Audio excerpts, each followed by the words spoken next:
అభివృద్ధి దేశ అభివృద్ధిలో భాగంగా నేడు తెలంగాణ రాష్ట్రంలోని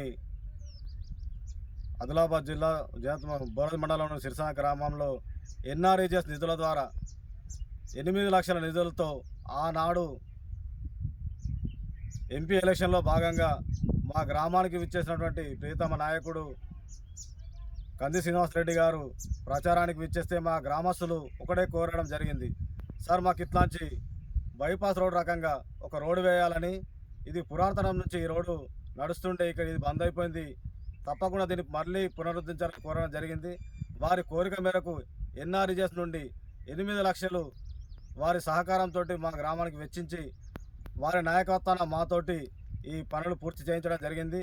మా గ్రామస్తుల అందరి తరపున, యువకుల తరపున, మా గ్రామ ప్రజల తరపున, కాంగ్రెస్ పార్టీ నాయకుల తరపున, మా గ్రామ ప్రజల తరపున, అందరి తరపున శ్రీనివాసరెడ్డి గారికి, అట్లాగే సీతక్క గారికి, రాష్ట్ర ప్రభుత్వానికి కృతజ్ఞతలు తెలియజేస్తూ ఈ రోడ్డు వేయించిన అవకాశాన్ని ఇచ్చినటువంటి శ్రీనివాసరెడ్డి గారికి ధన్యవాదాలు తెలుపుతున్నాను.